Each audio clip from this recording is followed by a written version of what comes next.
Drama इश्क में तेरे सिदक़े के आने वाले एपिसोड्स निहायत दिलचस्प और सनसनीखेज होने वाले हैं। कहानी में ऐसे मोड़ आने वाले हैं जो नाजरीन को हैरान कर देंगे। हर किरदार की जिंदगी एक नए इम्तिहान से गुजरने वाली है और मोहब्बत, नफरत, गलत फहमी और जज्बात की एक ऐसी जंग शुरू होने वाली है जिसका अंजाम अभी किसी को मालूम नहीं। कहानी का आगाज एक ऐसे मंजर से होता है जब ज़ुल्फ़िकार अली शाह अचानक नूर को सालार के बहुत करीब देख लेता है। ये मंजर देखकर उसके कदमों तले से जमीन निकल जाती है। उसके चेहरे पर हैरत, गुस्सा और दुख एक साथ जाहिर होने लगते हैं। उसके दिल में अचानक बेशुमार सवालात पैदा होने लगते हैं। वो घबराहट में तेजी से अपनी गाड़ी की तरफ बढ़ता है। गाड़ी का दरवाजा खोलता है और अंदर से पिस्तौल निकाल लेता है। उसके हाथ गुस्से से कांप रहे होते हैं।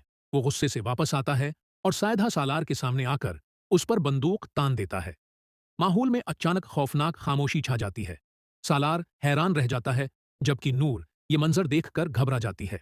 नूर फौरन आगे बढ़कर सालार के सामने खड़ी हो जाती है और बुलंद आवाज में कहती है, ज़ुल्फ़िकार अली शाह, आप ऐसा नहीं कर सकते।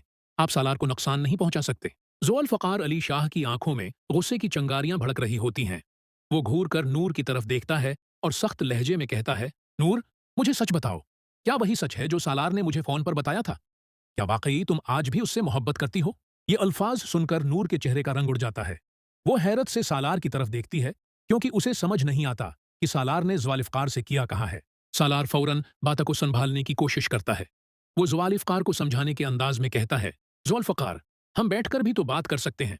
तुम जानते हो कि नूर सिर्फ मेरी बीवी ही नहीं थी, बल्कि मेरी कज़न भी थी।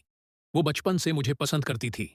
बचपन की मोहब्बत इतनी आसानी से खत्म नहीं होती। सालार की ये बात सुनकर नूर दंग रह जाती है। वो फौरन गुस्से में कहती है, सालार, तुम क्या कह रहे हो? मैं तुमसे मोहब्बत नहीं करती। मैं ज़ुल्फ़िकार अली शाह की बीवी हूं और मेरे दिल में सिर्फ इन्हीं की जगह है। लेकिन सालार दानिस्ता तौर पर ऐसी बातें करता रहता है ताकि ज़ुल्फ़िकार के दिल में शक पैदा हो जाए। वो कहता है, नूर, अब सच छिपाने का क्या फायदा?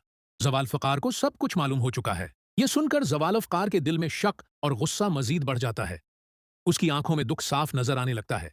वो खामोशी से बंदूक नीचे करता है, मुड़ता है और तेजी से वहां से चला जाता है। नूर उसे रोकने की कोशिश करती है, मगर वो रके बगैर अपनी गाड़ी में बैठकर चला जाता है। इसी दौरान शोर सुनकर इंजुम बेगम भी वहां आ जाती हैं। वो परेशान होकर पूछती हैं, नूर, क्या हुआ है? यहाँ इतना शोर क्यों है? नूर आंखों में आंसू लिए उन्हें सारी बात बताती है। ये सुनकर इंजुम बेगम को बहुत अफसोस होता है। वो नर्म लहजे में कहती हैं, नूर बेटा, मुझे बहुत अफसोस है। मैंने ही तुम्हें बार बार फोन करके यहां आने पर मजबूर किया था। अगर मैं ऐसा ना करती तो शायद ये मसला पैदा ना होता। वो नूर को तसल्ली देते हुए कहती हैं, फिक्र ना करो, मैं अभी ज़ुल्फ़िकार को फोन करके सब समझा दूंगी। वो समझदार लड़का है, वो बात समझ जाएगा। लेकिन सालार फौरन कहता है, नहीं मामा, मैं नहीं चाहता कि नूर यहां से जाए। इंजुम बेगम गुस्से से सालार की तरफ देखती हैं और सख्त लहजे में कहती हैं, सालार, अब तुम्हारी मर्जी नहीं चलेगी। पहले तुमने खुद नूर को अपनी जिंदगी से निकाला था और अब दोबारा उसे वापस लाना चाहते हो। शादी कोई खेल नहीं होती कि जब दिल चाहा तोड़ दिया और जब दिल चाहा जोड़ लिया। नूर अब ज़ुल्फ़िकार की बैवी है और उसे इसी घर में वापस जाना होगा। इसी दौरान अर्शमा भी वहां पहुंच जाती है। वो तंजिया अंदाज में कहती है, वाह, क्या ड्रामा चल रहा है यहाँ। एक कज़न गई तो दूसरी आ गई। मैं उस घर में नूर को हरगिज़ बर्दाश्त नहीं करूंगी। सालार गुस्से से जवाब देता है, तुम्हें तो मेरी माँ की भी परवाह नहीं। उनका पांव फ्रैक्चर हो गया और तुमने एक बार भी ख्याल नहीं रखा। तुम्हें तो सिर्फ अपनी पार्टियों से फुर्सत नहीं। अर्शमा तंजिया मुस्कुराहट के साथ कहती है, मेरे ख्याल में तुम्हें अपनी माँ से ज्यादा नूर की फिक्र है। ये सुनकर सालार खामोश हो जाता है, क्योंकि हकीकत यही होती है कि उसके दिल में दोबारा नूर के लिए जज्बात पैदा होना शुरू हो गए हैं। उसे अब एहसास होने लगा है कि उसने अपनी जिंदगी की सबसे कीमती चीज खो दी है। नूर एक सादा, समझदार और ख्याल रखने वाली लड़की थी, जबकि अर्शमा बिल्कुल उसके बराकस है। वो सारा दिन पार्टियों में मसरूफ रहती है और घर को वक्त नहीं देती। सलार ने एक दिन उर्शमा को किसी नामालूम शख्स के साथ गाड़ी से उतरते भी देखा था। उस मंजर ने उसके दिल में उर्शमा के लिए बदइत्मादी पैदा कर दी थी। अर्शमा खुलकर कहती है, मैं न तो अभी बच्चा पलान करना चाहती हूँ और न ही तुम्हारी पाबंदियों के साथ जिंदगी गुजार सकती हूँ। अगर तुमने मुझे रोका टोका तो मैं ये रिश्ता छोड़ दूंगी। ये सुनकर सालार हैरान रह जाता है।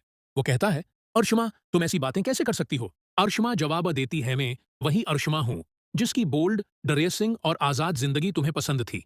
अब अचानक तुम्हें सब कुछ बुरा क्यों लगने लगा है? क्योंकि तुम्हारे दिल में नूर के लिए मोहब्बत जाग गई है। सालार गुस्से में कहता है, हाँ, मुझे नूर अच्छी लगने लगी है, क्योंकि नूर सबका ख्याल रखना जानती है, दूसरों के दर्द को समझती है। अर्शमा चीख कर कहती है, अगर तुम्हें मुझसे इतना मसला है तो मैं ये रिश्ता खत्म कर देती हूँ। इधर दूसरी तरफ ज़ुल्फ़िकार अली शाह अपने घर पहुंचता है। वो जोर से दरवाजा बंद करता है और खामोशी से कमरे में जाकर बैठ जाता है। उसके जहन में बार बार सालार की बातें गूंज रही होती हैं। उसकी माँ दरवाजा खटखटाती रहती हैं, मगर वो दरवाजा नहीं खोलता। उसके दिल में सिर्फ एक सवाल गर्दिश कर रहा होता है, क्या वाकई नूर अब भी सालार से मोहब्बत करती है? यही सवाल उसके दिल में एक जहर की तरह फैलता जा रहा होता है। अब देखना यह है कि आने वाले एपिसोड में क्या नूर जवालिफ्कार के दिल से ये गलत फहमियां दूर कर पाएगी या नहीं। क्या सालार और अर्शमा के दरमियान बढ़ती हुई दूरियां खत्म होंगी या ये रिश्ता टूटने के करीब पहुंच जाएगा। कहानी एक ऐसे मोड़ पर पहुंच चुकी है जहां हर किरदार की आजमाइश होने वाली है। आने वाले एपिसोड्स में मजीद राज सामने आएंगे, रिश्तों की हकीकत खुलेगी और मोहब्बत की असल ताकत का इम्तिहान होगा।